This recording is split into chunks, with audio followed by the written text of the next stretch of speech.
Bom, acho que podemos começar. Gostaria de agradecer ao ABESA pelo convite, pela organização. Acho que as outras aulas, né, que vocês assistiram, a Bárbara Bassani estava presente, ela não pode estar presente nessa aula de hoje, mas ela também já pediu para eu fazer os agradecimentos. Como a gente está aqui, eu sou, só para me apresentar, né? Então, eu sou a Carla, eu sou sócia aqui no Tozini Freire Advogados, uma das responsáveis pela área de Cybersecurity e Data Privacy, né?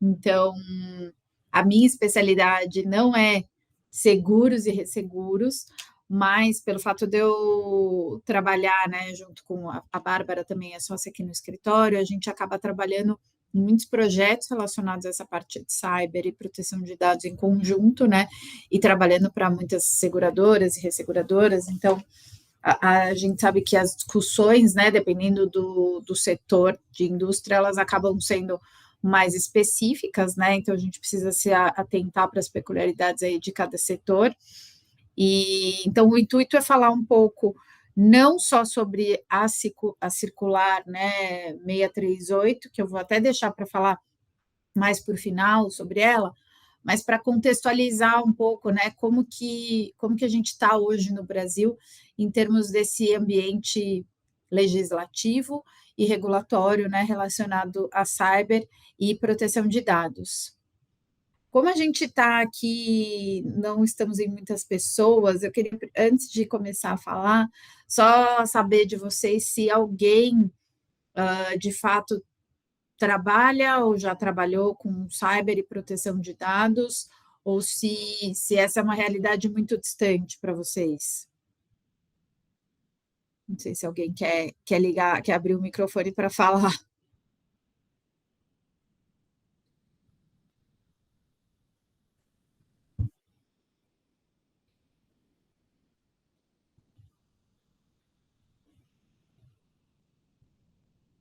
Tá, nunca trabalhou. Aham. Tá.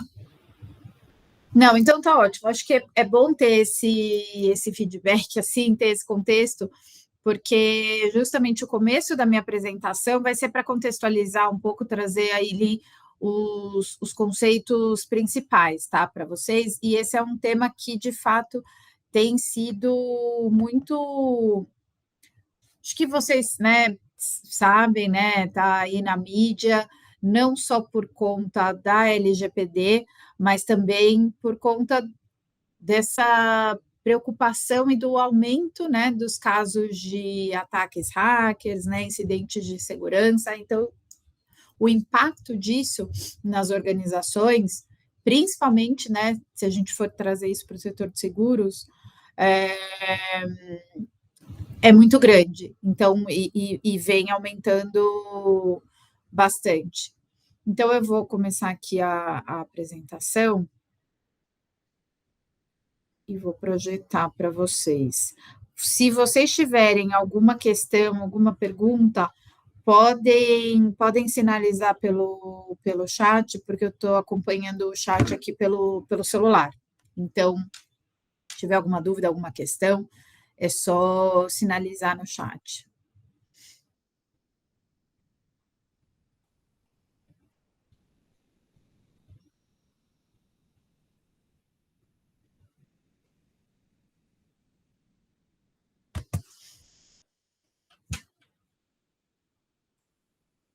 Então, falando um pouquinho, né, dos principais conceitos, né, da LGPD, trazendo um pouco até um histórico, né? Então, a LGPD, ela foi promulgada em 2018, né, em agosto de 2018, e entrou em vigor, de fato, em 2020, né, sendo que as penalidades entraram em vigor em 2021. Mas antes da LGPD, o que a gente tinha a gente não tinha uma legislação específica tratando sobre proteção de dados.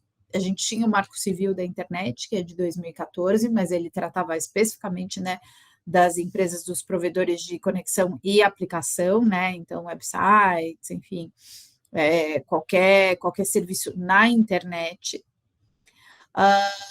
E fora Marco Civil, que a gente tinha, era Código de Defesa do Consumidor, que de certa forma já tratava também um pouco dessa questão de base de dados, né, da importância da transparência com o usuário, com o consumidor, Código Civil também, trazendo ali alguns direitos básicos, a Constituição, né, tratando ali de intimidade, mas era muito esparso, a gente não tinha uma lei específica tratando sobre proteção de dados. A gente teve ali por muitos anos, né, vários projetos tramitando, várias discussões, né, no âmbito legislativo, e em 2018, quando a regulação europeia, a nova regulação europeia de proteção de dados, que é o GDPR, entrou em vigor, a gente conseguiu avançar no Brasil com um modelo, né, com a lei, num formato muito parecido com o GDPR. Então, no final das contas, a versão da nossa lei que foi aprovada, ela é em muitos aspectos semelhante à legislação europeia, mas não é idêntica. Então, também, quando a gente tem, às vezes, grupos, né, conglomerados, enfim, que tem matriz na Europa, né, e fez ali toda uma adequação em relação à LGPD, a gente também não pode assumir que simplesmente pelo fato de ter se adequado lá fora à LGPD já significa que está, a GDPR já significa que está adequada à LGPD. Então, sempre a gente recomenda que um trabalho específico em relação ao Brasil seja feito, porque a gente tem algumas peculiaridades na nossa lei e também a gente sabe que a gente tem algumas peculiaridades no Brasil em termos de tipos de operações, né, e atividades com dados pessoais que as empresas fazem. Então, só para trazer aqui os conceitos mais básicos da lei, para alinhar um pouco também, né, as nossas discussões de hoje. A LGPD, né, a Lei Geral de Proteção de Dados, ela vem para regular especificamente a questão de dados pessoais de pessoas físicas. Então, quando a gente fala de dado pessoal, que é o que a lei vem, né, proteger, é qualquer informação que diga respeito a uma pessoa física identificada ou identificável. Então, que identifique ou leve a identificação, ou que diga respeito a uma pessoa física que você sabe quem é. Então, qualquer informação referente a essa pessoa física vai ser considerada como um dado pessoal. Então, mas o que está fora da LGPD? Informações referentes a empresas, por exemplo, porque não é pessoa física. Então, por mais que você tenha ali informações de empresas que podem ser consideradas confidenciais, né? Um segredo de negócio ou uma informação financeira de uma empresa, não vai estar abarcada na LGPD. Na LGPD, a gente está olhando aqui para um âmbito de dado pessoal, e aí dentro de dado pessoal, a gente tem ainda uma definição um pouco mais específica, né, que é o dado pessoal sensível. Por que esse racional de dar uma definição mais específica? E aí, como vocês vão ver, a proteção para o dado sensível acaba sendo maior, né? Por quê? Porque o dado pessoal sensível é aquele dado que ele pode levar a algum certo tipo de discriminação, né? Ou tem um potencial ali de prejudicar o indivíduo, né? Se usado de forma indevida, muito maior. Então, esse dado sensível vai ser o quê? Dados sobre origem racial ou étnica, dados sobre convicção religiosa, opinião política, filiação a sindicato, ligação a organizações filosóficas ou políticas, e aí a gente tem ali esses dois últimos que, principalmente, né, quando a gente fala do setor de seguro, acaba sendo bem relevante, que é dado referente à saúde ou à vida sexual, e dado biométrico ou genético, quando vinculado a uma pessoa física. Então, a gente tem esse rol aqui de definições, né? E qual que é o impacto prático em ter essa diferença, né? Dado pessoal e dado pessoal sensível. As hipóteses que a lei, que a LGPD traz para eu tratar um dado pessoal, que são as bases legais, né, que a gente chama, elas são maiores, eu tenho mais hipóteses do que em relação ao tratamento de dados pessoais sensíveis. Então, por exemplo, uma das hipóteses que autoriza o tratamento de dado pessoal é o legítimo interesse. O legítimo interesse, que vai sempre ter que ser analisado em cada caso concreto, se há de fato um legítimo interesse, qual que é a necessidade em tratar esse dado pessoal, mas para dado pessoal sensível, o legítimo interesse não é uma possibilidade. Então, isso é só para ilustrar, né, como dentro da lei a gente tem essas definições específicas, e dado sensível, né, esse termo dado sensível, a gente vê muito utilizado, às vezes, num caráter mais abrangente. Então, uma informação financeira do indivíduo, né? Não, mas dado de cartão de crédito, isso é dado sensível.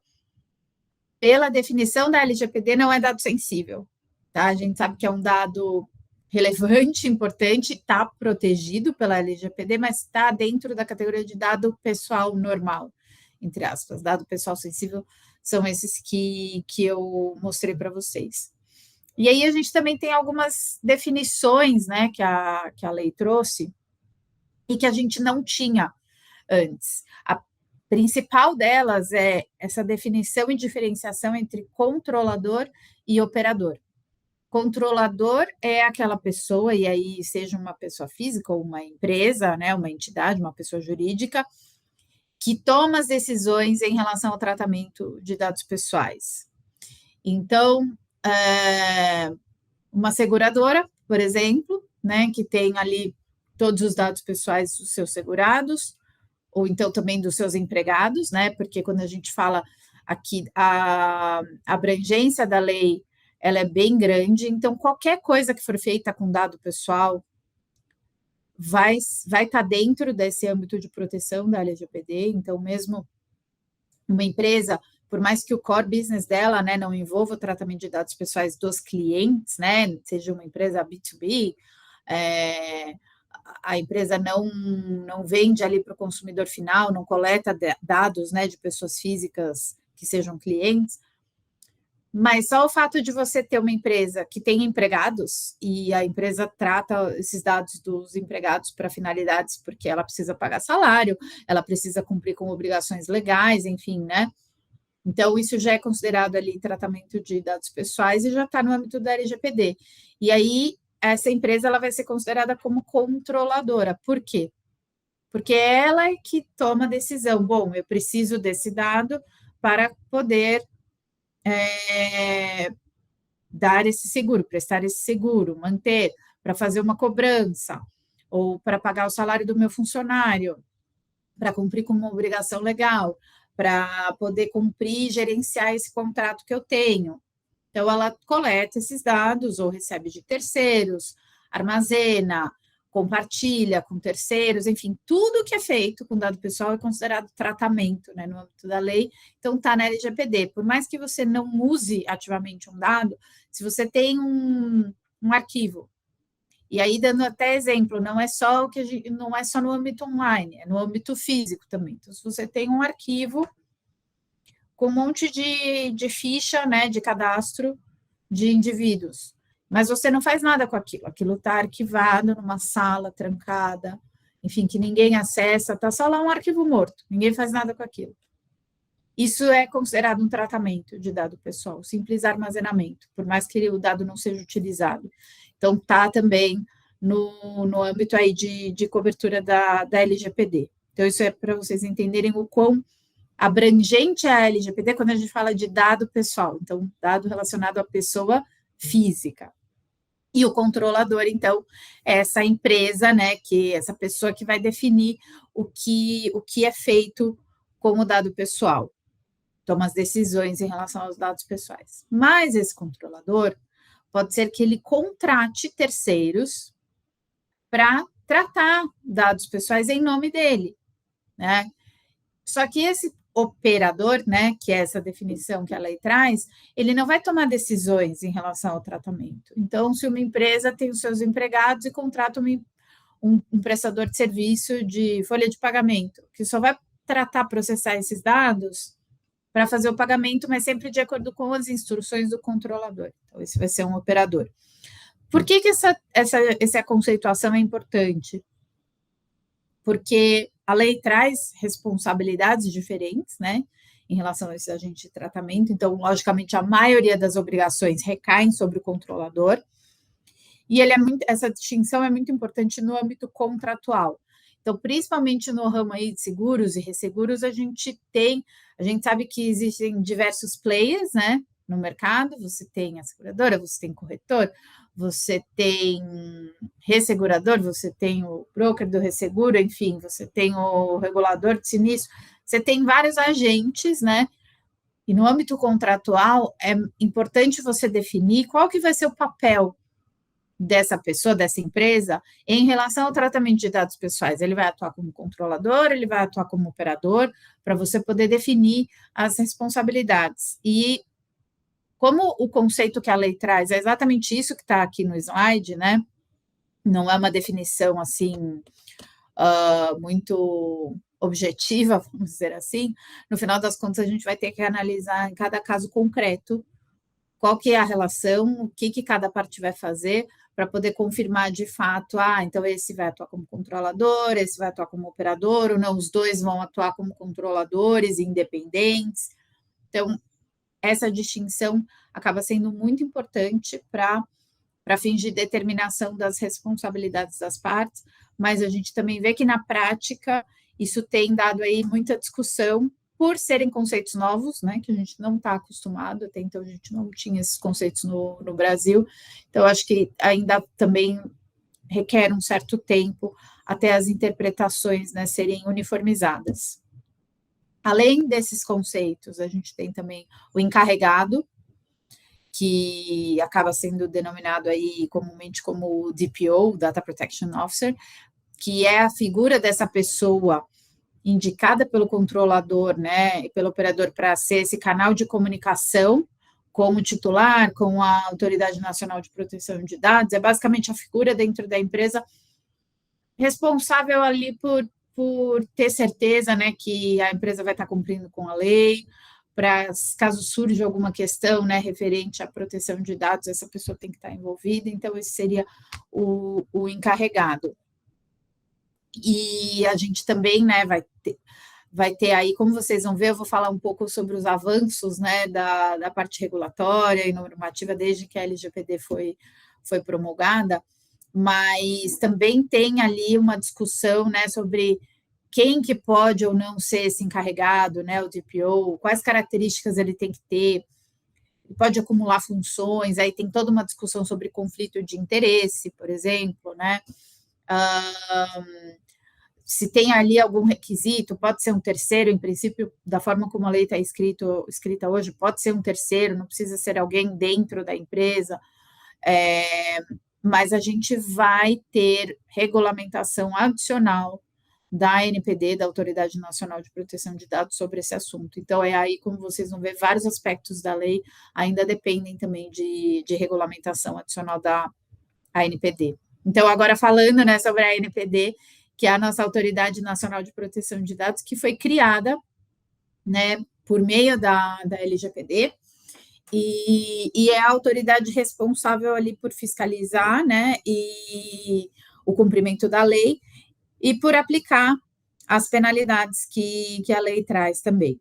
Então, a gente está num momento em que a ANPD já está estruturada, está funcionando, mas está emitindo diversos guias, né, fazendo consultas públicas para as regulamentações, né, que precisam ser emitidas em relação a aspectos da lei que ainda não estão completos, né, não foram totalmente regulamentados. Então, eles estão trabalhando bastante. Eles têm um corpo técnico bom, então é uma autoridade ali que está se formando com uma boa base, E até então, o que a NPD fala é que o intuito, né, nesse primeiro momento, é de fato promover a conscientização da lei, né, e ter um caráter muito mais educacional do que simplesmente sair aplicando penalidades.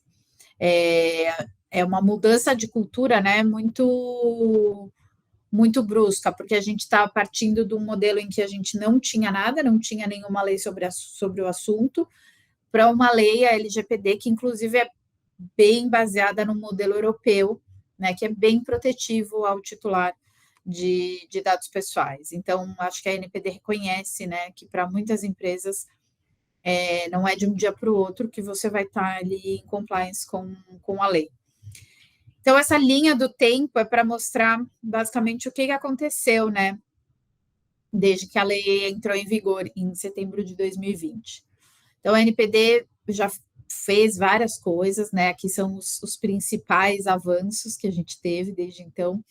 Então, em fevereiro de 2021, a NPD publicou um guia orientativo sobre comunicação de incidentes de segurança. E esse guia, aqui eu já fazendo um link, né, com a Circular 638, porque também tem uma obrigação de comunicação de incidentes, né, na circular, mas aqui reforçando, né, quando a gente fala de LGPD, a gente está falando especificamente de atividades envolvendo o tratamento de dados pessoais. Então, quando a gente fala em incidente de segurança, né, em comunicação de incidente de segurança aí envolvendo dados pessoais.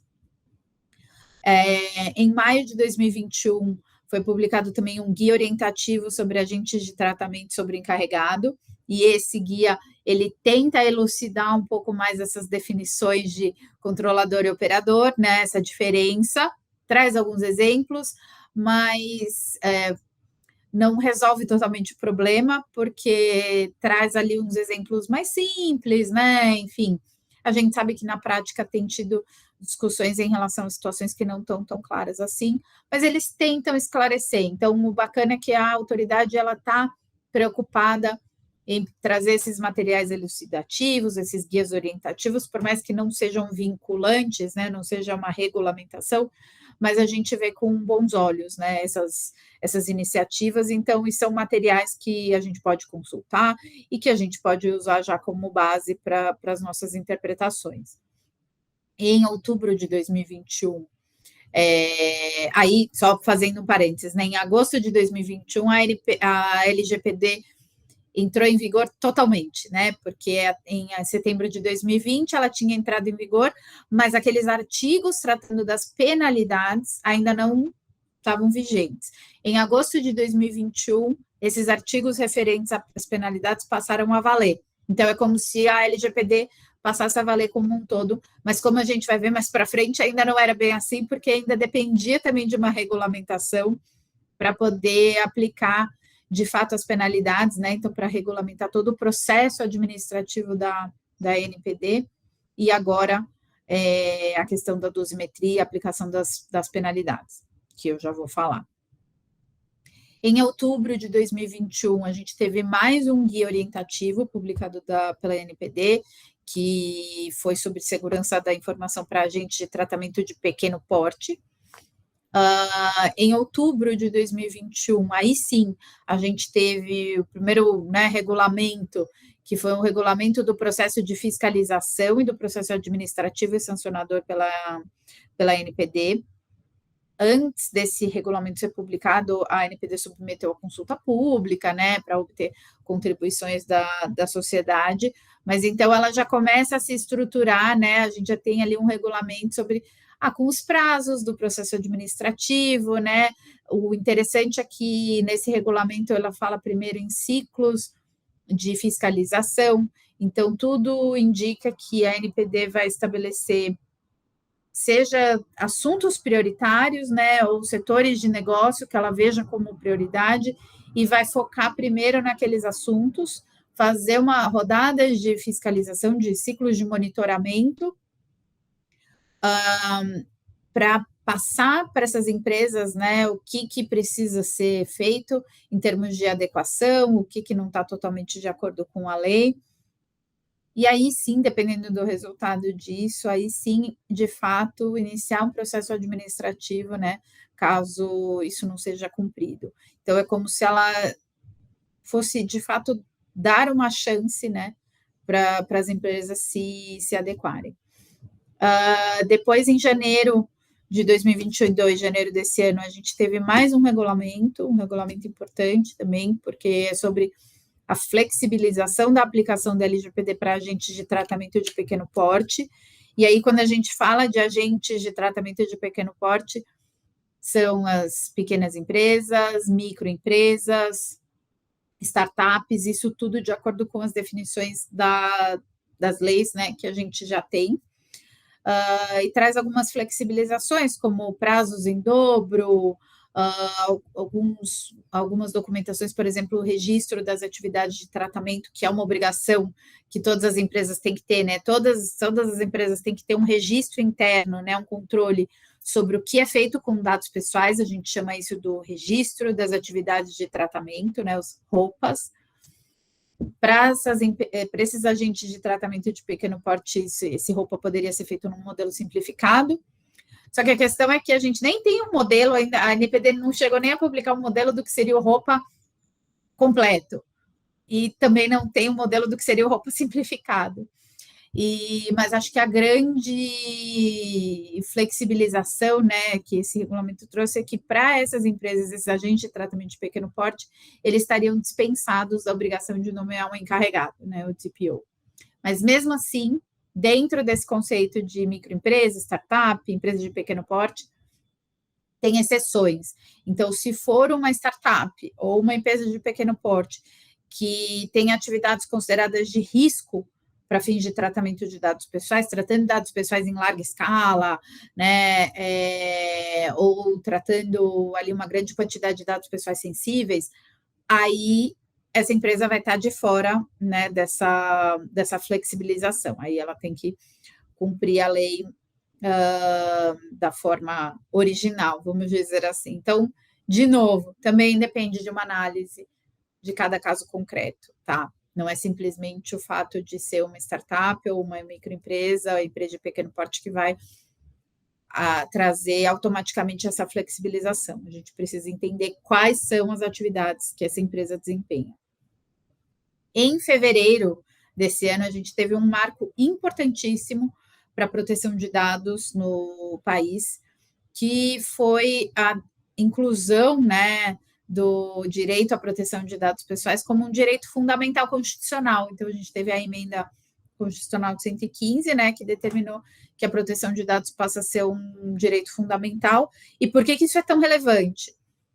Primeiro, porque do ponto de vista legislativo ficou claro que é competência só federal, né, legislar sobre questões de proteção de dados. Logo quando a LGPD foi publicada, a gente teve ali algumas iniciativas de alguns municípios querendo legislar sobre o tema, meio que praticamente copiando, né, a LGPD, mas para aquele município, então ia ser uma bagunça, então isso é muito bom. E também, estando claro que isso é um direito fundamental, né, a gente qualquer questão relacionada à proteção de dados, né, a discussão que você for ter, isso, se for levado, né, lá para frente, isso vai ter que ser decidido pelo STF. E também quando você for pesar, né, com outros direitos, então, se uma empresa ela quer fazer alguma atividade com tratamento de dados pessoais e basear no legítimo interesse, por exemplo, ela tem que fazer um teste de proporcionalidade, ela tem que pesar os direitos dela, né, as intenções da empresa, considerando que o que está em jogo do outro lado é um direito fundamental do titular. Então, acho que ainda mais pensando, né, nessa atividade de seguros e resseguros, quando a gente fala dos dados do segurado, né, da pessoa que está lá do outro lado, do titular do dado, a proteção a esses dados é um direito fundamental desse indivíduo. Então, por isso que também essas discussões sobre LGPD acabam sendo tão relevantes, né? E a preocupação em proteger esses dados é tão relevante. Em maio desse ano, a gente teve também uma tomada de subsídios para regulação sobre transferência internacional de dados, porque a gente tem artigos na LGPD que falam sobre a transferência internacional de dados, trazem algumas restrições, né? Você mandar dado para outro país, mas falta ainda muita regulamentação. Então, acho que se eu fosse dizer qual é o ponto que mais precisa de regulamentação pela NPD, seria esse ponto de transferência internacional. A NPD fez, né, tomou ali subsídios da sociedade, fez algumas perguntas, a gente até, né, como escritório, até contribuiu. Então, é possível que em breve a gente tenha alguma regulamentação sobre esse assunto. Em maio desse ano, a gente teve recomendações, né, a NPD emitiu recomendações sobre a barra, né, de cookies, essa prática de coleta de cookies do portal gov.br. Não foi uma regulamentação, tá? Não foi algo assim que se aplica para todas as empresas, mas é um indicativo ali da interpretação da NPD sobre o tema. E foi uma interpretação mais restritiva em relação a cookies, entendendo que precisa, sim, do consentimento. Enfim, acho que vocês devem navegar nos sites, né? E hoje em dia é muito comum você entrar no site e aparecer aquela barra, você aceita os cookies, e você só clica, pelo amor de Deus, aceito, né? Quero me livrar dessa barra. Mas, de novo, né? O que está em jogo ali, a gente precisa analisar com mais cuidado. É de fato dado pessoal, né? O que está sendo coletado com o cookie é dado pessoal? Bom, é dado pessoal. Mas qual é o tipo do cookie? Para qual finalidade? A gente tem cookie funcional que sem ele o site não funciona. A gente tem aqueles cookies que ele faz com que o site carregue mais rápido quando você entra depois uma segunda vez. A gente tem cookies analíticos, ele vai basicamente, né, analisar ali o tráfego naquele site. Aí a gente tem aqueles cookies de marketing, né, que quando você pesquisa um sapato na internet, por exemplo, e depois e não compra, né? E aí você vai navegando em outros sites e aquele sapato te persegue pelo resto da sua vida. Então, isso também é em razão dos cookies. Mas a gente precisa definir, né? O que seria um cookie que eu efetivamente preciso pedir o consentimento, né, para o usuário, e o que eu vou informar para ele, porque o consentimento ele precisa ser, se eu precisar do consentimento, e aqui mais um ponto, né, que às vezes é falado, com LGPD, para tratar dados pessoais, você precisa do consentimento para tudo, eu preciso do consentimento para poder coletar dado pessoal. Não é bem assim, porque a gente tem outras bases legais na lei. Então, para algumas situações, o consentimento não vai ser necessário, e de fato nem deveria ser. O consentimento é a última opção que a gente tem que usar, só quando eu não tiver nenhuma outra base legal, porque pode ser que eu tenha que cumprir um contrato, pode ser que eu tenha que cumprir uma obrigação legal, e aí tudo isso me autoriza a tratar dados pessoais. Então, o consentimento eu só uso em última hipótese, porque se eu precisar do consentimento, precisa ser um consentimento muito bem informado, e o titular ele precisa saber de fato com o que ele está consentindo. Não é simplesmente colocar, estou de acordo com a política de privacidade, um tiquezinho, isso não é consentimento. Em junho de 2022, né, a NPD se torna aí uma autarquia, e isso é importante porque esse nível de independência da NPD vai ser fundamental caso o Brasil queira ser considerado como um país com nível de proteção adequado, né, até para fins de transferência internacional de outros países, né.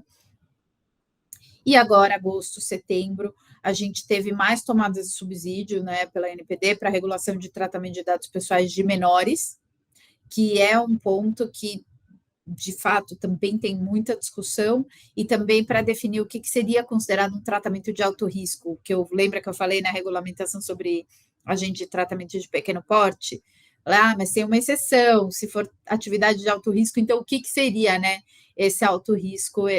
A NPD também está tomando subsídio para poder preparar a regulamentação adicional sobre isso. Então, assim, a gente está com uma linha do tempo aqui bem movimentada, cada mês acontece alguma coisa nova, a gente, logicamente, acompanha, né, de perto, mas é um assunto que está em constante desenvolvimento. Eu vou falar um pouco aqui sobre a questão de incidentes de segurança, tá? E depois, depois eu vou passar um pouco sobre as outras regulamentações, porque quando a gente fala de cyber, né, a gente não pode também ficar só achar que a LGPD é a única coisa que a gente tem, não. Como eu disse, a LGPD ela fala especificamente de dados pessoais, mas no âmbito de cybersecurity, né, a gente não tem só dados pessoais, né? A gente tem todo um conjunto de informações da empresa que, se comprometidas, podem ser muito relevantes. E aí, essas outras, né, normas regulatórias, como, por exemplo, a circular 638 da SUSEP, vem de uma forma muito mais abrangente, tá? Que não só sobre dados pessoais, mas sobre a segurança da informação como um todo. Então, é importante a gente entender, né, como que esses diferentes dispositivos se conversam, porque eles têm sim relação um com o outro, e uma empresa, ainda mais uma empresa que está num setor regulado, né, e que está sujeita a outras normas específicas regulatórias, ela precisa saber como coordenar, né, todas essas disposições e como cumprir com tudo isso, porque uma seguradora precisa sim cumprir com a LGPD, mas também está sujeita a circular 638, assim como também está sujeita a várias outras normas regulatórias ali da SUSEP.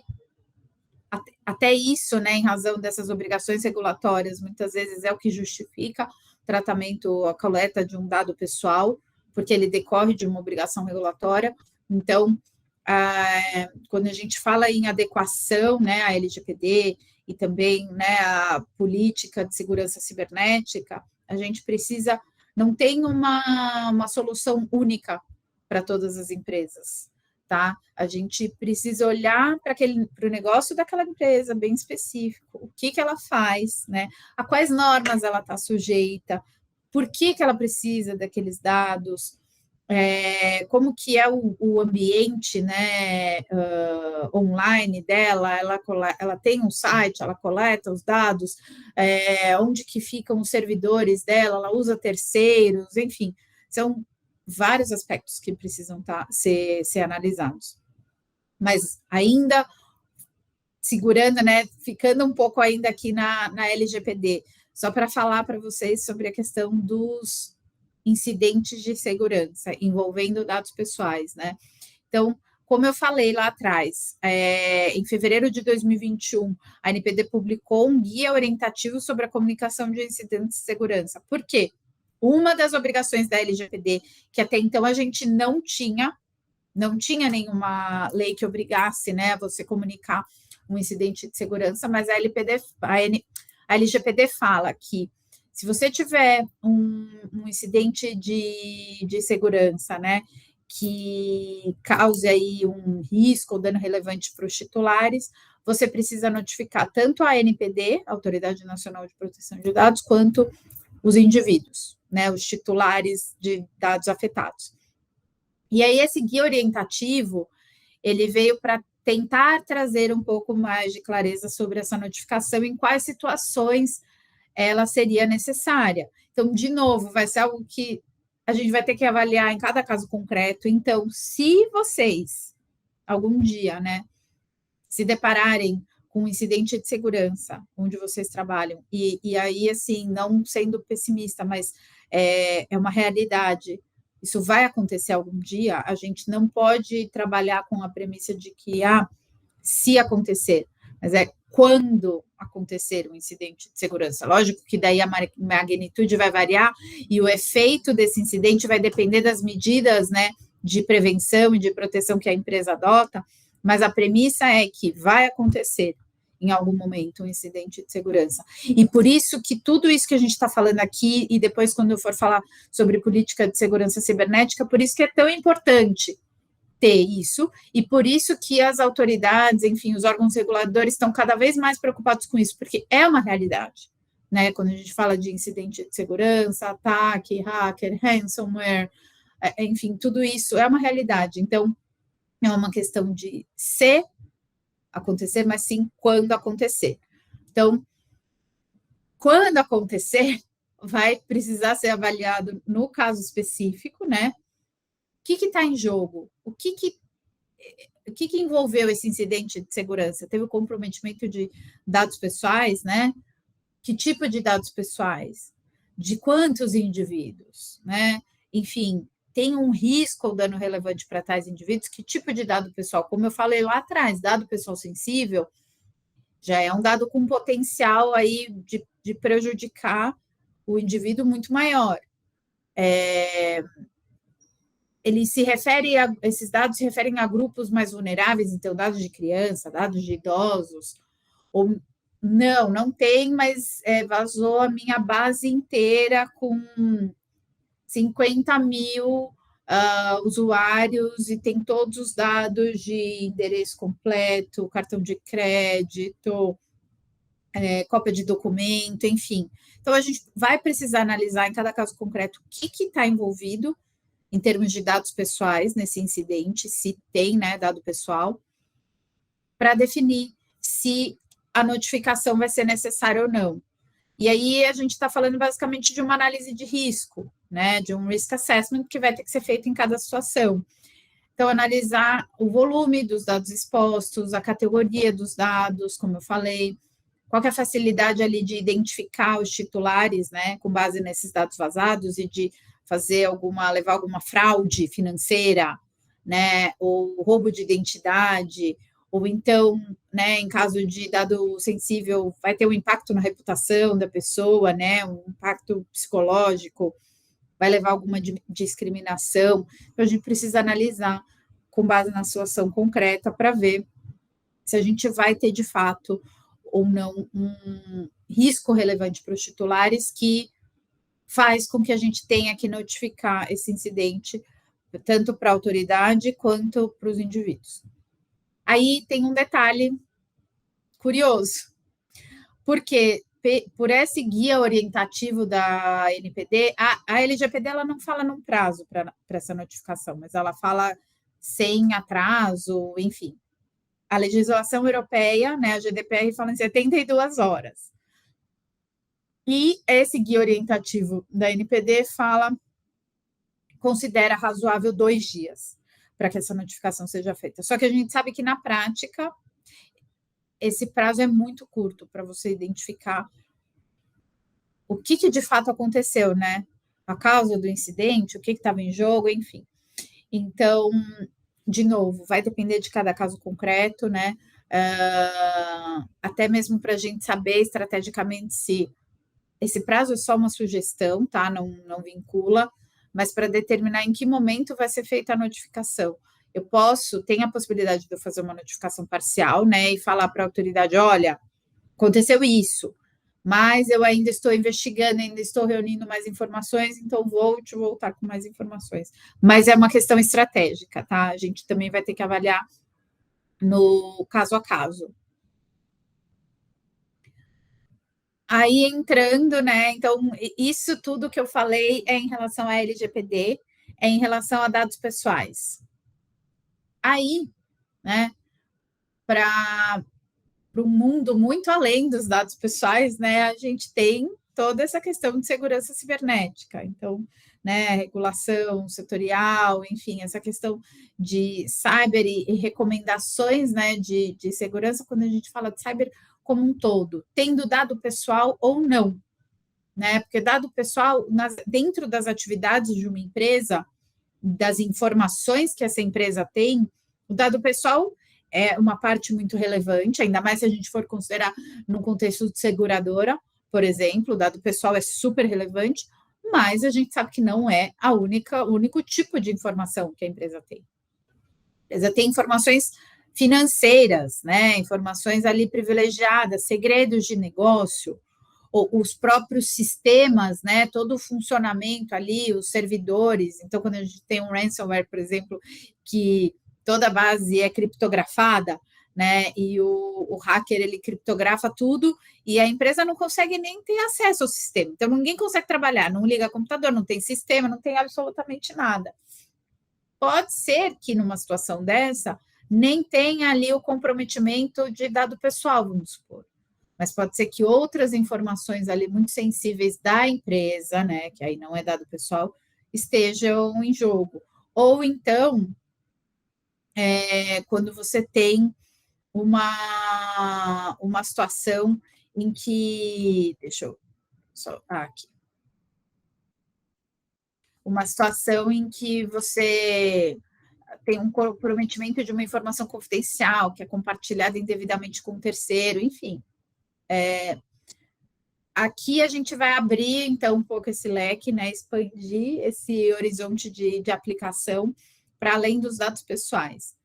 Lembrando que a LGPD é extremamente importante, né, e é um ponto, sim, que precisa ser cumprida, precisa ter em mente. Então, se ocorrer um incidente de segurança, você vai ter que olhar tanto para o lado de LGPD quanto para a regulação, né, específica de cyber, a regulação setorial. Então, aqui só trazendo, né, um pano de fundo, como eu falei lá no comecinho, o porquê que esse assunto está tão relevante, né? Está todo mundo falando sobre isso. Primeiro, porque a gente tem uma lei, né? Agora, né? A LGPD, falando sobre proteção de dados pessoais, mas também porque a gente teve de fato um aumento, né? Nesses ataques, nesses incidentes, e cada vez mais as pessoas estão online, né? Cada vez mais as empresas dependem desses sistemas. Então, você falar em segurança cibernética, hoje em dia, é como se você estivesse falando de um aspecto referente ao core business da empresa, né? Proteger os seus sistemas, né? Conferir segurança aos seus sistemas é essencial, não é assim, é bom ter, né, uma boa prática. Não, é essencial. É algo, assim, hoje em dia é indispensável. Então, aqui só algumas notícias, né, para ilustrar, e não é de hoje, tá, que a gente tem esses incidentes, que a gente tem essa preocupação, isso já vem de muito tempo atrás, mas é que, de fato, vem se intensificando. Aqui, só voltando um pouco, né, na questão da LGPD, a gente tentou levantar os números, né, em relação a notificações e reclamações recebidas pela NPD. Até outubro de 2021, a gente tinha 116 notificações de incidentes. Com certeza, esse número agora é até mais que o dobro, porque já se passou um ano, né? Então, esses números aí são muito maiores. Mas quando a gente fala de incidente de segurança pela definição da LGPD, por exemplo, e é uma definição que está bem alinhada, né, com outras definições regulatórias, é qualquer acesso não autorizado, então invasão, restrição de acesso, como eu falei, né, quando o ransomware ele, né, bloqueia o acesso ao sistema, ou situação acidental ilícita que vai resultar na perda, na destruição, na modificação, na comunicação dos dados. Lembrando que não necessariamente um incidente de segurança é só quando o dado é vazado para terceiros. Mas se o dado for destruído, por exemplo, se você perder, né, o acesso àquele dado, já pode ser considerado um incidente de segurança, ou qualquer outro tratamento ilícito ou inadequado. Então, aqui trazendo alguns exemplos, né, concretos de incidentes de segurança, né, e todos esses a gente já viu na prática, né. Então, o envio de e-mail a um destinatário errado, que possibilita acesso indevido de terceiro a diversos dados pessoais. E a gente já teve um caso assim no escritório. A empresa ela foi mandar, era uma lista com um Excel com basicamente os dados de todos os empregados da empresa, todos os dados.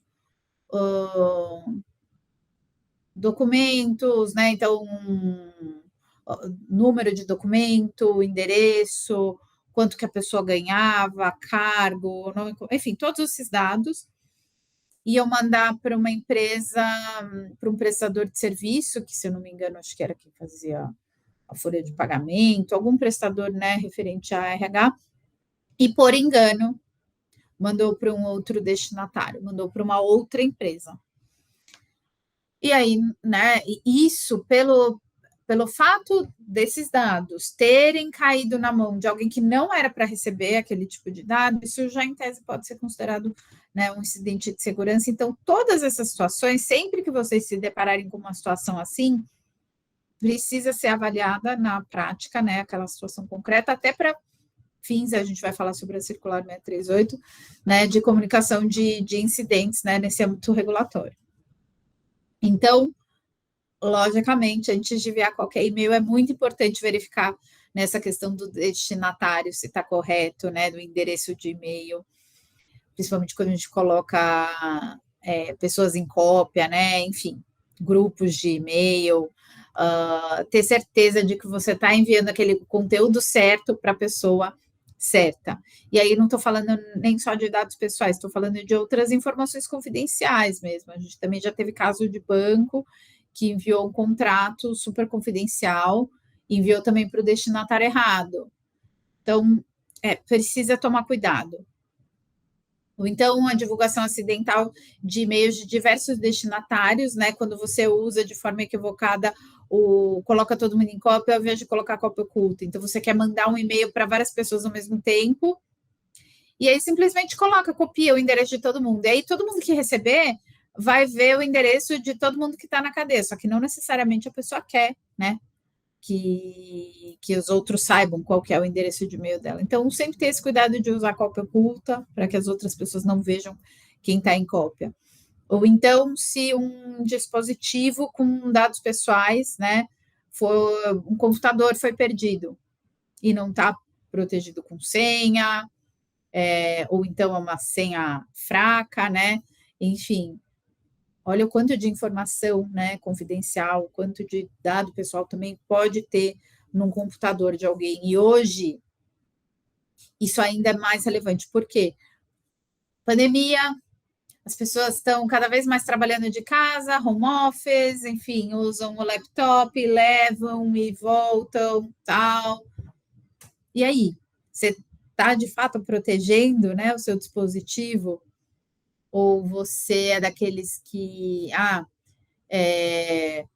vou deixar minha senha anotada num post-it aqui colado na tela do laptop, e aí você deixa ele aberto na tua casa, ou então num coworking, por exemplo, qualquer pessoa pode ver, pode ter acesso, enfim. Né? Tudo isso pode gerar ali incidentes de segurança. Então, a preocupação tem que ser constante. Ou então, uma conta de e-mail hackeada, né?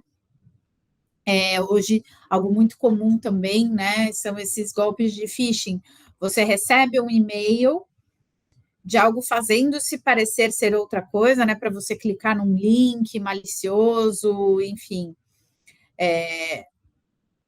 Cada vez mais os hackers, né? Esses criminosos, eles sofisticam, né? Estão cada vez mais sofisticados em relação aos golpes que eles aplicam usando engenharia social. Então, muitas vezes pode parecer que você está recebendo um e-mail daquela empresa mesmo que você acha que você estava negociando, mas tem alguma coisa estranha, de repente ele coloca um link para você clicar.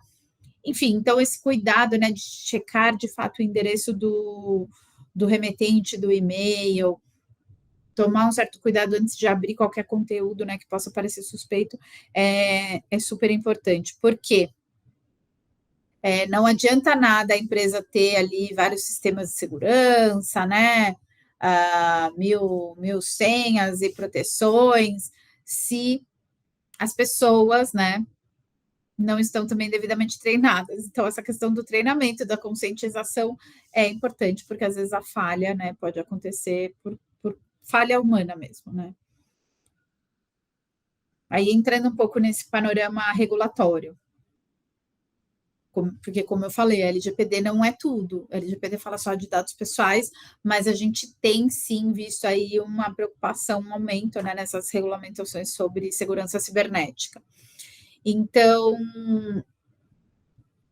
para o setor financeiro, né, a gente tem, aqui está a resolução 4.893 de 2021, que estabelece a política de segurança cibernética, mas, na verdade, é que foi mudando, né, foi mudando de número, mas ela decorre da 4658 de 2018, e foi aí que tudo começou. Por quê?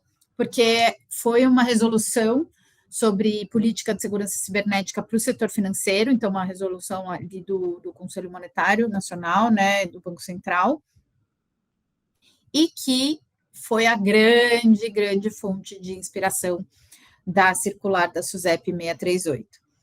Então, tudo que a gente for falar, tudo que eu vou falar aqui sobre a circular 638 é muito parecido e foi muito inspirado no que já existe hoje para o setor financeiro, para as instituições financeiras, tá? Então, não é algo, assim, totalmente... Nossa, eles inventaram do nada. Não, eles se inspiraram, sim, no setor financeiro. Logicamente, né, o setor financeiro também já tinha, né, assim como tem outras regulamentações sobre controle de riscos, enfim, mas essa resolução trata especificamente sobre política de segurança cibernética, que é muito parecida com essa da SUSEP. Então, apesar de estar 2021 aqui, é porque foi mudando, eles foram revogando e publicando de novo, mas com mínimas alterações, mas originalmente ela é de 2018. Aí a gente tem uma também para o setor de telecomunicações, tratando especificamente também sobre segurança cibernética. A gente tem um guia aqui da Anvisa para o setor de saúde, não está aqui nesse slide, mas a gente também tem para o setor de energia, né? Então, para o setor elétrico, e para o setor de seguros, né? Agora com a resolução 638 da SUSEP. Então, dependendo do setor em que a empresa tiver, né, de qual setor, se ela faz parte de um setor regulado, ela precisa ver, bom, estou sujeita a normas específicas de segurança cibernética, né?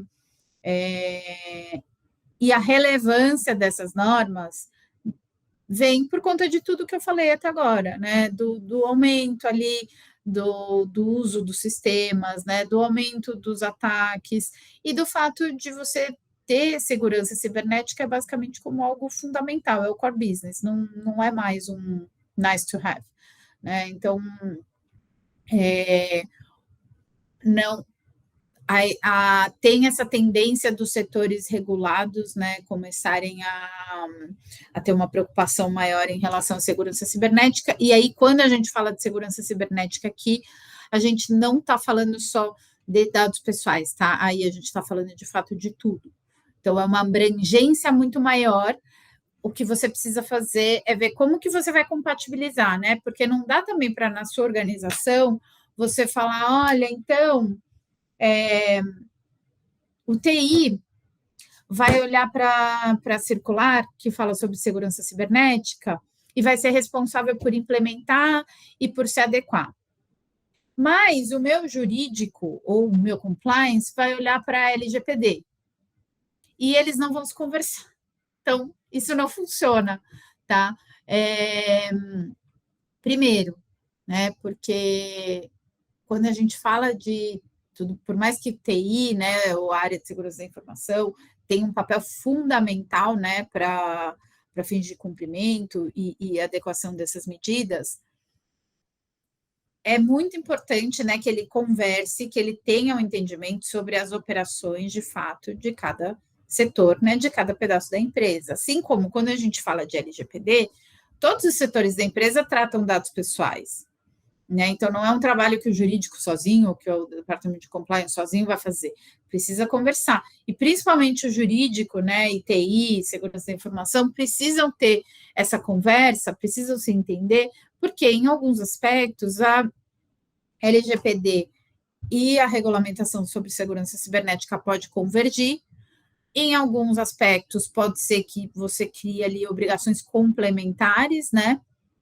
Ou obrigações adicionais ou obrigações que até sejam diferentes, mas você precisa administrar isso como um todo, de uma forma conjunta, né? Então, não dá para eu falar se eu estou falando com uma seguradora, não dá para eu falar só de LGPD, eu tenho que falar, bom, eu tenho a LGPD, mas eu também tenho a circular, então, quando eu for negociar os meus contratos, por exemplo, com prestadores de serviço de processamento de dados, Eu tenho questões importantíssimas de adequação por conta da circular, que são obrigações, né? Quando eu contrato um terceiro, um prestador de serviço, a gente vai ver, mas eu também tenho preocupações da LGPD, né? Então, é importante que os dois assuntos estejam andando em conjunto e que a empresa se beneficie, né? Aproveite talvez um trabalho que já foi feito para adequação LGPD e use isso para aproveitar o máximo possível o que vai ter que ser feito em relação à adequação de segurança cibernética. Ainda antes de entrar na circular em si, eu achei interessante trazer aqui uma recomendação bem recente, tá? Agora de setembro, do Centro de Prevenção, Tratamento e Resposta a Incidentes Cibernéticos de Governo, em parceria, né, com a Secretaria do Governo Digital e com o Serviço Federal de Processamento de Dados, com a SERPRO, que emitiram essa recomendação mais voltada para órgãos públicos, né, e parceiros do setor privado sobre boas práticas para mitigar riscos referentes à segurança cibernética. Mas por que eu quis trazer isso aqui? Por que eu achei interessante, né, trazer para vocês? Porque essas recomendações aqui, elas sintetizam, resumem muito o que a gente costuma dar de recomendação, né, para os nossos clientes, enfim, quando a gente fala em cyber, e são preocupações que também, de novo, estão muito em linha quando você fala, né, de política de segurança cibernética. Então, são questões até bem básicas, mas que é importante ter em mente, né? Então, você ter tipo como um checklist, né? Poxa, eu tenho isso, eu estou fazendo isso. Então, revisar periodicamente a política de segurança da informação, segurança cibernética ou equivalente, e aí isso está em linha, porque a própria circular, né, SUSEP, fala que as empresas têm que ter essa política de segurança da informação, né, de segurança cibernética, revisar periodicamente o plano estratégico de segurança dos ativos críticos da organização, né, além de manter atualizado o inventário desses ativos críticos. Aqui ativos críticos, basicamente, né, traduzindo, seriam os sistemas, né, mais importantes para a empresa.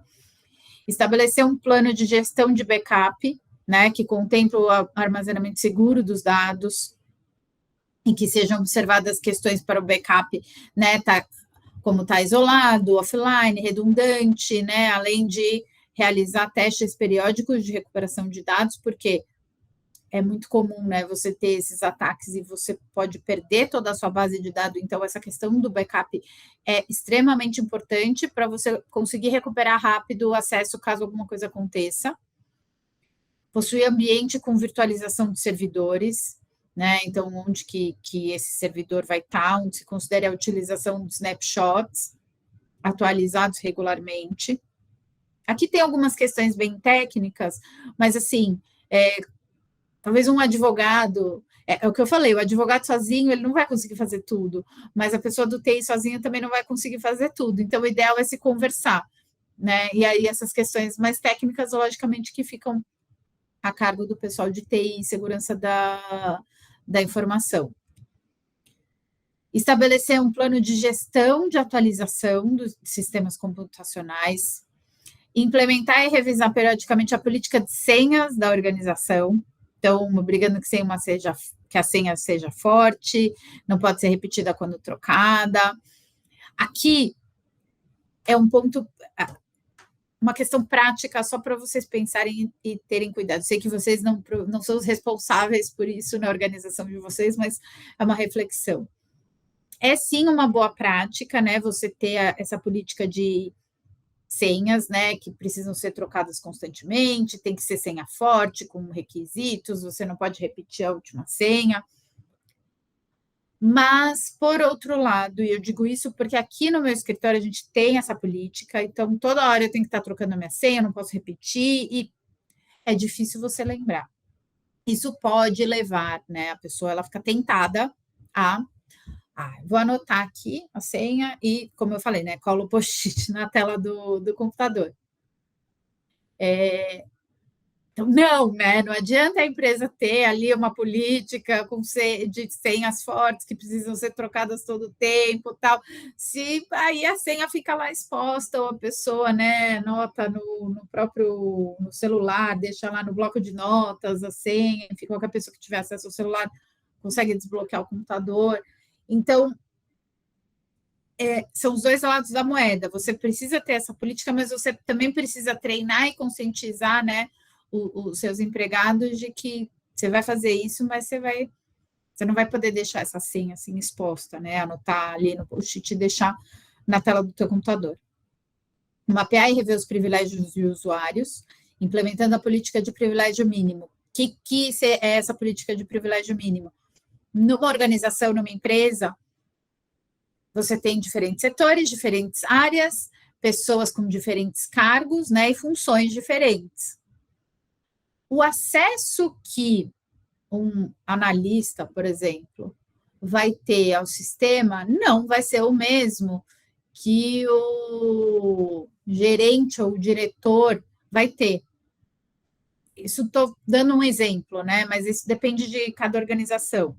Os sistemas, os dados que o RH vai acessar não são os mesmos que a área operacional vai, porque a área operacional não vai precisar ter acesso aos dados do todo RH, e o RH não vai precisar ter acesso aos dados da área de sinistros, por exemplo. Então, cada usuário, né, ele vai ter uma restrição, um controle em relação àquilo que ele vai poder acessar, e isso tem que ser revisto periodicamente, né? Porque às vezes a pessoa é promovida ou muda de área e tal, e isso precisa estar atualizado. Então, a ideia é que cada funcionário na organização tenha acesso somente àquilo mínimo necessário que ele precisa para cumprir as atividades dele. Porque senão você aumenta o risco, você abre esse leque, todo mundo tem acesso a tudo, não tem nenhum controle de acesso, a pessoa vai lá com a senha dela, entra no sistema, consegue ver tudo, todos os dados, todas as operações, os dados de todos os empregados, não. O risco que você tem, né, de algum comprometimento acaba sendo muito maior. Implementar um plano de segurança de acesso remoto, aqui muito relevante, né, nesses tempos de home office. Então, para a utilização de VPN, duplo ou múltiplo fator de autenticação, implementar um plano de autenticação de sistemas, né, também com essa questão do múltiplo fator de autenticação, que é uma recomendação, e aí essa dupla autenticação eu recomendo usar até nos nossos celulares, todos os aplicativos que a gente tem, Facebook, Instagram, enfim, tudo que vocês tiverem, né? WhatsApp, autentique, vai lá nas configurações, né? E coloquem no modo, ativem a autenticação em 2 fatores, tá? Porque é uma camada a mais de segurança, né, que você coloca, então uma barreira adicional que pode impedir aí algum comprometimento. Não é a solução para tudo, mas é uma camada a mais. Implementar plano de bloquear credenciais de funcionários ou colaboradores que estejam afastados. Então, de novo, né, o acesso. Se a pessoa está de férias, está fora, está de licença, ou deixou de ser um colaborador, imediatamente ela não tem que ter acesso ao sistema, né? Porque imagina, ela está de férias, aí está lá com o computador dela, ou então, por algum motivo, a senha dela acabou caindo na mão da pessoa errada. Isso pode, né, fazer com que alguém ou um criminoso, né, consiga acessar o sistema. Manter o sistema de gerenciamento contra malwares, né, o famoso antivírus, sempre atualizado. Estabelecer plano de conscientização do público interno sobre medidas de segurança. Então, é o que eu falei, não adianta, do ponto de vista técnico, a empresa está perfeita, ter todas as medidas de segurança, o TI está lá, né? Tem o melhor antivírus, tem firewall, tem tudo. Se de fato quem opera, né, quem usa os sistemas no dia a dia, os colaboradores não têm a mínima conscientização, né, dessas boas práticas, dessas medidas, o que precisa ser feito. E aí, para, né, entrar nessa parte da circular, mais um ponto que vale tanto para a LGPD quanto para qualquer norma regulatória, né, ou qualquer questão envolvendo segurança cibernética que vocês tiverem, a documentação, né, e a comprovação da adoção de todas essas medidas é muito importante. Então, você ter não só as suas políticas internas, né, bem redigidas, mas também, olha, tivemos aqui um incidente.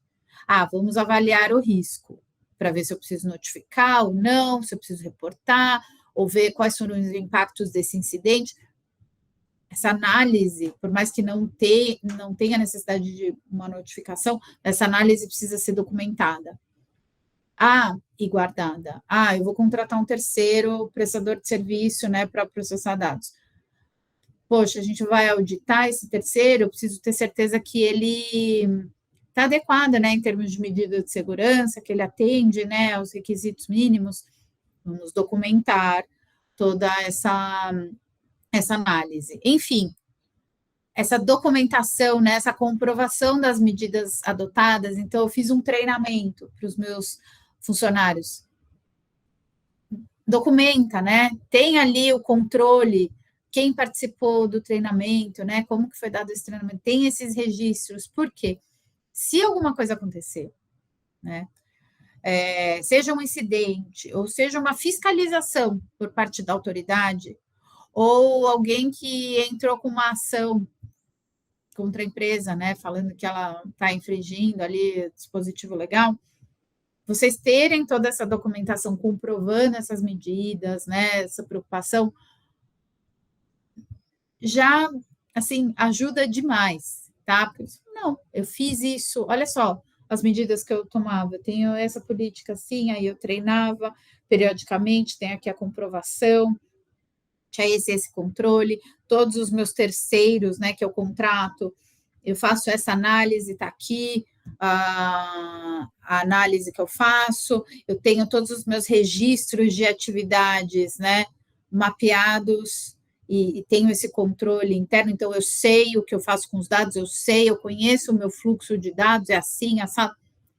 Você ter isso já ajuda muito, para fins de cumprimento de qualquer regulamentação. Agora sim, entrando, né, na circular, e eu acho que a gente vai até conseguir terminar um pouquinho antes do tempo também, para não ficar muito pesado para vocês, mas falando então sobre a circular 638, né, então a gente vai passar basicamente pelos principais pontos dela, não é uma circular muito extensa, como eu falei, ela foi muito inspirada na resolução, né, aplicável para o setor financeiro. Então, ela fala sobre os requisitos, né, de segurança cibernética que precisam ser observados ali pelas sociedades seguradoras, entidades abertas de previdência privada, de previdência complementar, sociedades de capitalização e resseguradores locais. Então, esse é o âmbito de aplicação, né? Então, quais são os requisitos de segurança cibernética a serem observados por essas sociedades? Então, aqui, né, entrando o que precisa ser feito, né, quando você fala, né, em política de segurança cibernética, e aí, como vocês vão ver, isso já converge muito com o que eu acabei de falar, dessa recomendação recente que foi publicada, e também sobre, né, preocupações em relação à proteção de dados também, né, acabam tendo uma certa coincidência com o que a gente vai falar aqui. Promover ações voltadas à disseminação da cultura de segurança cibernética, incluindo programas de capacitação contínua de colaboradores, foi o que eu acabei de falar, sobre treinamento. Não basta a empresa só se preocupar com sistemas e essa preocupação está só dentro de TI ou SI. Não, isso precisa ser permear toda a empresa, né? Precisa fazer parte da cultura, porque, como eu disse, segurança cibernética hoje pode ser vista como core business, né? É fundamental. Então, todo mundo da empresa precisa estar engajado com isso e ser uma preocupação genuína. Então, observar nos controles, né, para riscos cibernéticos, as boas práticas nacionais e internacionais de segurança cibernética e, pelo menos, no que se refere à segurança física de equipamentos e instalações, porque a gente não está falando só de se você tem um servidor, né, ou se você tem um arquivo, como que ele vai estar seguro, né, fisicamente falando, né? Qual que vai ser a proteção física que você vai dar? Controle de acesso a sistemas de informações, criptografia, proteção contra softwares maliciosos, manutenção de cópias de segurança de dados e informações, né, o backup, manutenção de registros, logs de atividades dos usuários. Por que esse registro, né, o log de atividade é importante? Porque se você tem um sistema e você tem esse log, quem acessou o sistema tal hora e fez e copiou tal arquivo, ou abriu tal arquivo, editou tal arquivo. Se você tem esses logs e se acontece alguma coisa, né, algum incidente, você consegue identificar, opa, não foi tal pessoa que acessou o sistema a tal hora que abriu esse documento, enfim. Né? Então, esses controles de fato são importantes. Técnicas de proteção de rede, de segurança de comunicação, desenvolvimento e aquisição de sistemas. Aí a política de segurança, né, cibernética tem que ser compatível, logicamente, com o porte da sociedade, né, da supervisionada, a natureza e a complexidade das suas operações e o grau de risco, de exposição ao risco cibernético. De novo, como eu falei, né, não é uma solução única para todo mundo, tá? Depende muito do caso concreto e da realidade de cada um. A gente sabe que essas adequações, né, tanto para a LGPD quanto, né, a norma regulatória, demandam investimento, demandam custos, né? E eu não estou falando aqui que todo mundo vai ter que atingir 100% de adequação e tem que estar perfeito. Não. Vamos ver onde que está o meu risco aqui, né? Qual que é o meu ponto que pega mais? Que se der problema, eu vou estar ferrada. Então, essa vai ser a minha prioridade. Eu vou focar primeiro nisso. Ah, mas eu sou o tipo de atividade que eu faço, eu acabo nem lidando muito com dado, né? Ali com muitos dados, enfim, ou é uma atividade muito pequena. Tudo bem, você vai ter as proteções adequadas considerando o seu tamanho, né? Considerando a sua realidade, o seu escopo de atividade. Então, é também sempre uma análise para cada caso concreto. E a própria norma, a própria circular da SUSEP reconhece isso, né? Não espera uma solução única para cada um. E essa política de segurança cibernética tem que contemplar o quê? Os objetivos, né? O compromisso dos órgãos de administração com a segurança cibernética e com a melhoria contínua dos processos. Então, é uma questão que escala, né, para os órgãos mais altos da administração, diretrizes para a classificação dos dados quanto à sua relevância, isso é importante. Aqui a gente está falando da classificação interna, né, que vai ser feita, se é dado confidencial, se não é, qual que é o grau, né, de sensibilidade desse dado para fins da empresa. Implementação de processos, procedimentos e controles de segurança cibernética, terceirização de serviços de processamento e armazenamento de dados. E aí a gente vai falar bem sobre essa parte de terceirização, porque é um ponto bem importante aqui da circular, tá? E é um ponto que converge com a questão da LGPD, porque na circular a gente tem disposições bem específicas, né, sobre obrigações e requisitos em relação à contratação de terceiros. Na LGPD a gente não tem, tá? A gente tem a figura do controlador e operador, mas não existe uma obrigação de se estabelecer um contrato ou de ter alguma cláusula obrigatória no contrato com o operador. Diferente da regulamentação europeia, tá? Porque no GDPR a gente tem sim uma obrigação de ter um Data Processing Agreement com alguns requisitos, mas isso não foi transportado para a LGPD, por isso que eu falo também que a LGPD não é idêntica ao GDPR. Mas é extremamente recomendável, assim, é essencial você ter esse contrato, você ter esses controles, né, com esse terceiro que você contrata com o teu operador. Então, isso acaba convergindo bastante aqui com essas questões que a circular traz.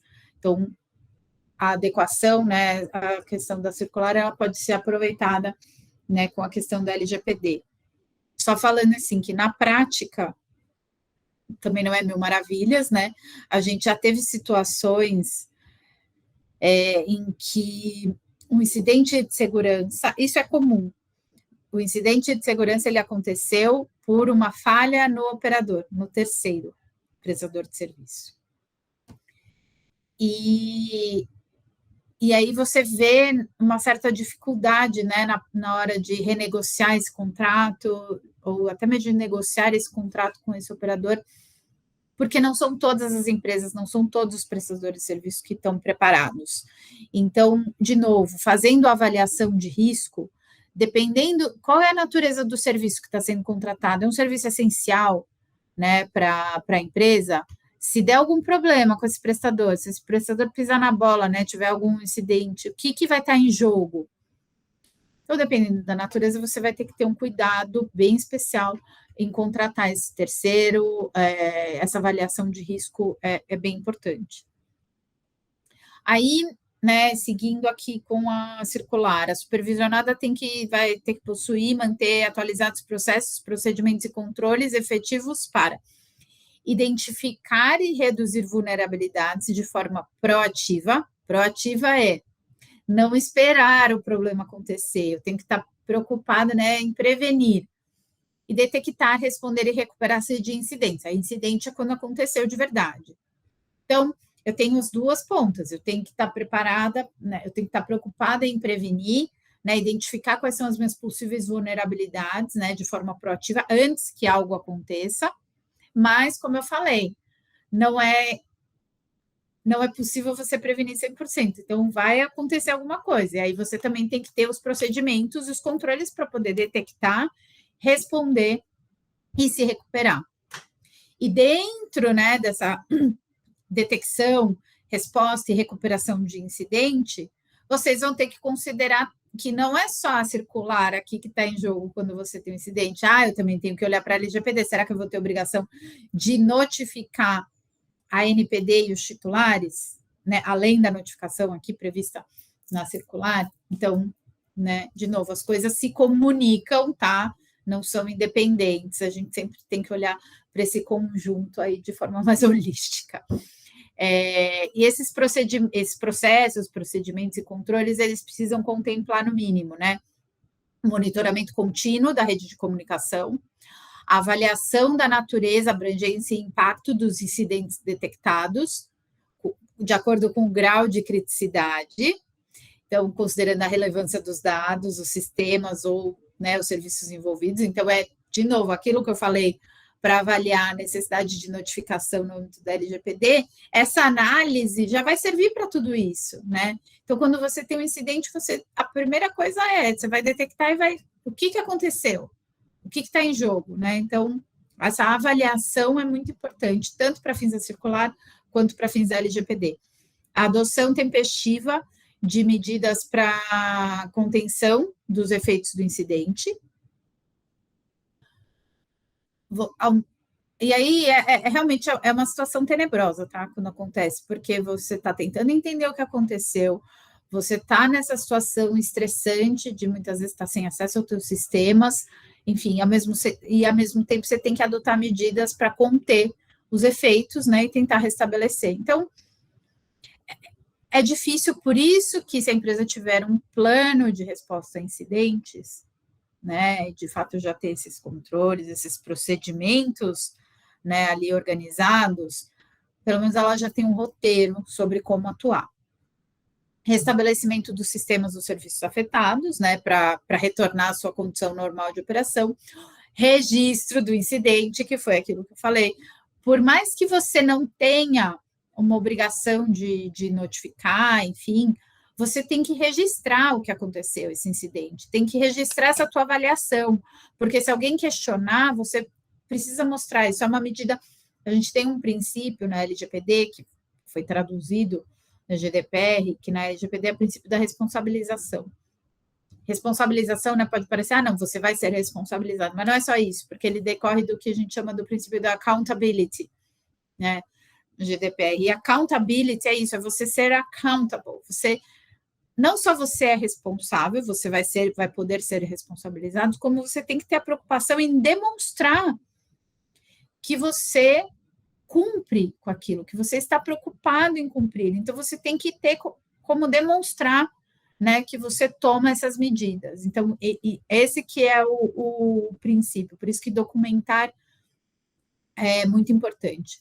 Compartilhamento de informações sobre incidentes relevantes com as demais supervisionadas, em formato mutuamente acordado, observando a garantia do sigilo, e aí, né, de novo, vai ter que ser feita uma análise do incidente para ver se, né, gera essa necessidade de compartilhamento. Comunicação com as partes afetadas pelo incidente, sobretudo clientes, e aí isso é muito. Se você tem parte afetada, né, cliente, isso significa que, então envolve dado pessoal. Aí você tem essa obrigação aqui, né, de prever na tua política, né, nesse processo, como que você vai fazer essa comunicação. Mas isso está diretamente relacionado com a notificação da LGPD também. Então, né, as coisas precisam se conversar, porque você não vai, imagina só você ter uma notificação, né, no âmbito da circular, outra no âmbito da LGPD, com informações totalmente diferentes, enviadas em momentos diferentes, o cliente não vai entender nada, né? Então, tudo precisa estar coordenado e casado. Identificação e tratamento das vulnerabilidades exploradas.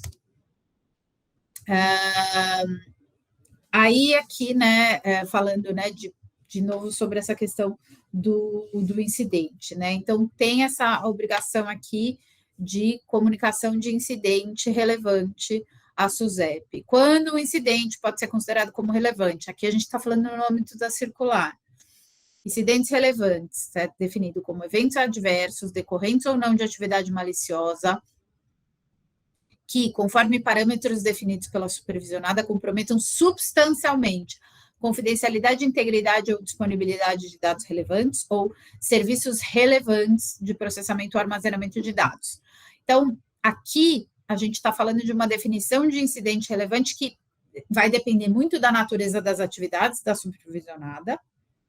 E, como eu falei, quando a gente está falando de LGPD, de obrigação de notificação pela LGPD, você também vai ter que avaliar se aquele incidente causa um risco relevante para o titular. Então, é uma análise de risco que, no final das contas, você vai fazer uma análise de risco, você vai ter que entender esse incidente, né? O que impacta?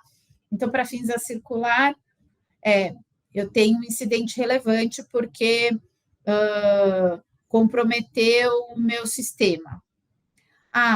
Mas nesse sistema aqui que foi comprometido não tinha nada de dado pessoal, ou que tinha de dado pessoal, ele não causa um dano relevante para os titulares de dados. Então, pode ser que seja relevante do ponto de vista das minhas atividades comerciais internas e que eu tenha que notificar, né, comunicar o incidente à SUSEP, mas pode ser que eu não tenha que fazer uma comunicação para a NPD para os titulares, ou não, ou pode ser que você tenha que comunicar todo mundo, ou não comunicar ninguém, enfim.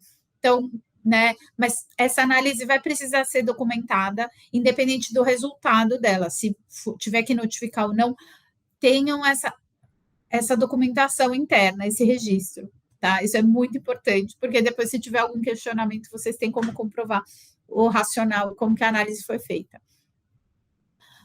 Então, qual que é o prazo, né, de comunicação do incidente à SUSEP? Máximo de 5 dias úteis a partir do conhecimento do evento.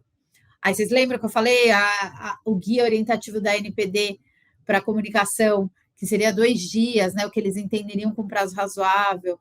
Então, vocês também vão ter que gerenciar esses prazos, tá?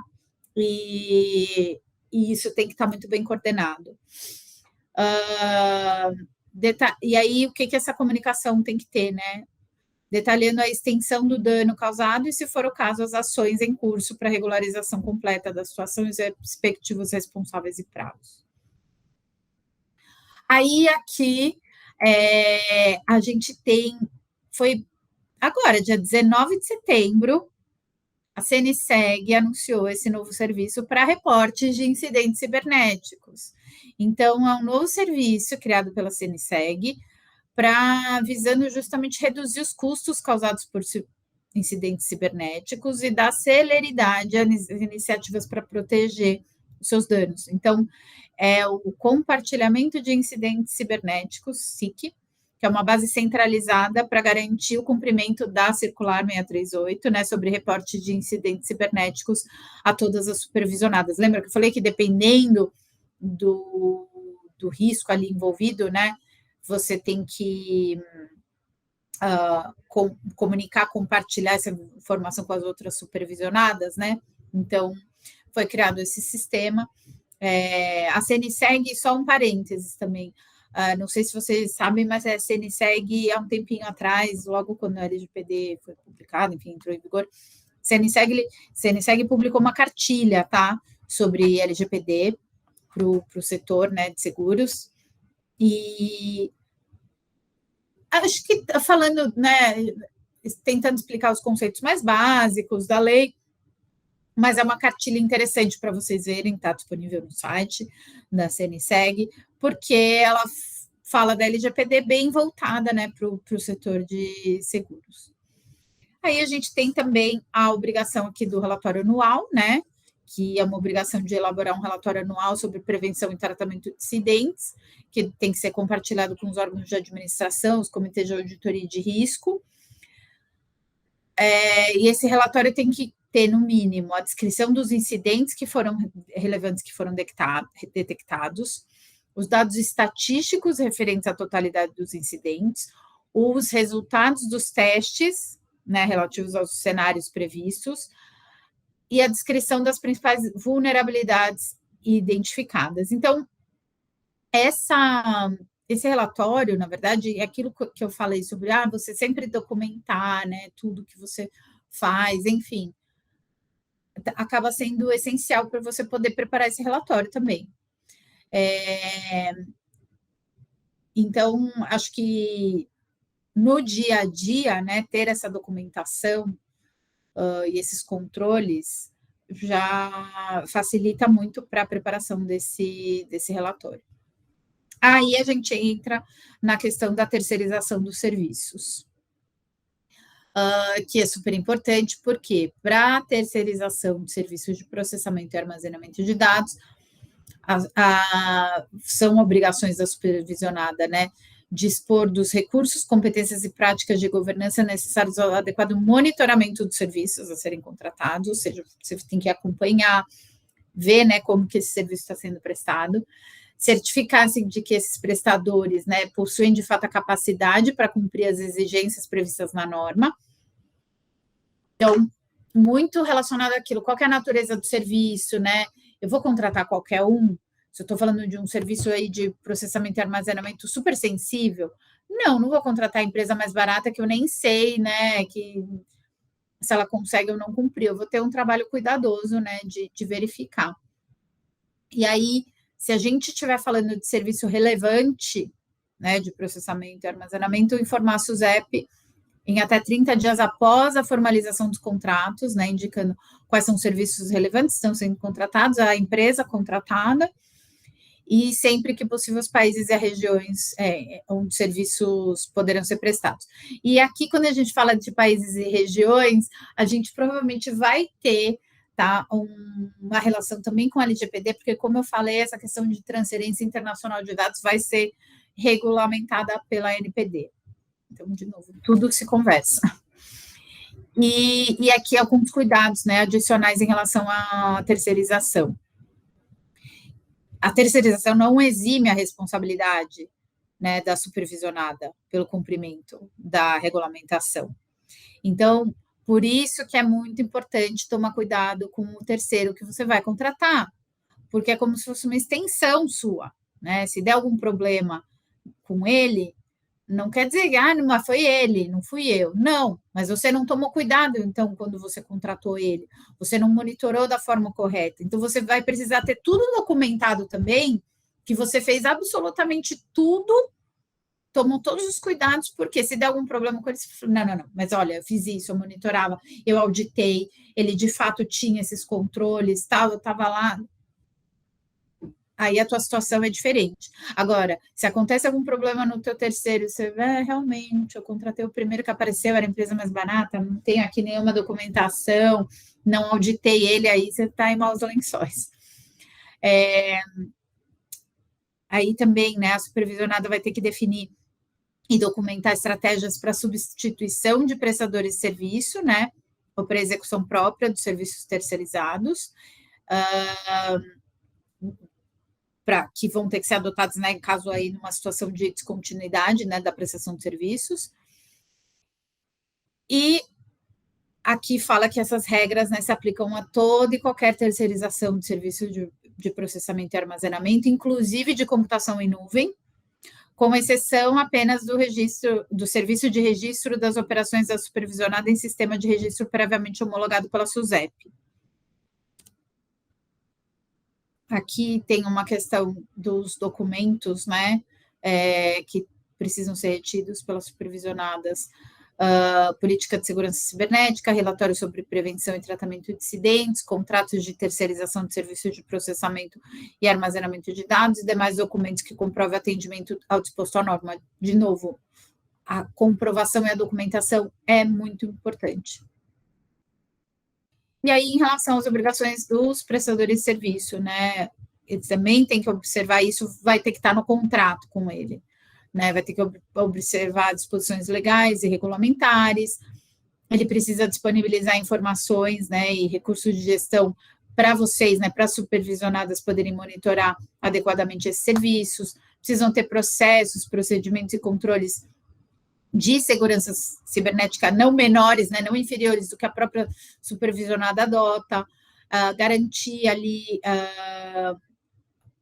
que por meio, né, desses controles físicos e lógicos que os dados da supervisionada e dos clientes vão ser devidamente segregados, porque vamos supor que uma prestadora de serviço que presta serviço, né, para outras supervisionadas também tem um incidente ou de alguma forma esses dados acabem, né, passando para outra empresa de forma indevida, enfim. Então, você precisa, de fato, ter um controle para isso ficar segregado, isso é de tal cliente, isso é de tal cliente. Notificar, né, caso tenha uma subcontratação de serviços relevantes, então isso vai estar no contrato também, que se esse prestador de serviço quiser subcontratar alguém, ele vai ter que notificar a supervisionada. Em caso de extinção no contrato, né, providenciar a transferência dos dados para o novo prestador e a exclusão dos dados, né, após a transferência, não obstar, né, não impedir a atuação da SUSEP, porque se a SUSEP quiser fiscalizar, né, ou tomar alguma medida em tese, esse prestador de serviço ele tem que colaborar, né. Então, isso em relação aos contratos, né, essas medidas precisam ser adequadas, então vocês precisam analisar em relação aos contratos que vocês têm com prestadores de serviço, se eles já estão adequados à circular, e aí, aproveitando, né, olhar para a circular, olhar para a LGPD também, porque a gente já viu situações, né, das empresas, o jurídico faz um trabalho hercúleo lá para adequar as cláusulas dos contratos para a LGPD, negocia e manda para todos os terceiros, todos os prestadores. Agora vamos ter que fazer tudo isso de novo para circular. Então, né, quando a gente puder fazer um trabalho coordenado, melhor. E aqui só os prazos, né, em relação a circular, então ela entrou em vigor em setembro do ano passado, em 30 de junho desse ano foi o prazo para adequação das supervisionadas S1 e S2, que acho que a Bárbara explicou para vocês, né, na outra aula, sobre o que significa essas classificações. 1º de setembro agora foi o prazo para adequação das supervisionadas S3 e S4, e 1º de setembro de 2024 é o prazo de adequação para os contratos de terceirização, tá? Firmados antes da data de início de vigência da norma. Então, aqueles contratos que já estavam vigentes antes da norma entrar em vigor, tem um prazo maior para adequar. Mas é como eu falei, Se vai fazer adequação para circular, já vê. E também a gente está pensando em LGPD, né? Eu tenho que colocar alguma coisa aqui, então pensar em fazer um trabalho ali conjunto, tá? Para evitar retrabalho. E é isso, queria agradecer. Não sei se alguém tem alguma dúvida, alguma questão. Se tiverem alguma pergunta, fiquem à vontade para fazer, que a gente tem esses últimos minutinhos aqui. Se alguém quiser mandar no chat, fazer alguma pergunta, estou à disposição. Senão a gente encerra. Bom, então se não, ninguém tem nenhuma pergunta, de qualquer forma, eu fico à disposição. Eu adoro falar sobre esse assunto, né? Acho que deu para perceber. Como eu falei no comecinho, eu não sou especialista em seguros, né? Em seguros, quem é especialista é a Bárbara, mas a gente trabalha muito junto e eu acabo trabalhando muito com seguradoras, resseguradoras, corretores, enfim. Então, a gente sempre se atenta ali às peculiaridades de cada setor, mas esse é um tema que eu gosto muito de falar, então, enfim. Se tiverem qualquer dúvida, se precisarem de qualquer coisa, fiquem à vontade também para entrar em contato comigo. Espero que vocês tenham gostado aí do curso, da aula. Essa foi a última aula do curso. Já deixo aqui também os agradecimentos da Bárbara. Agradeço de novo a Beesa. E é isso. Muito obrigada pela presença e atenção de vocês.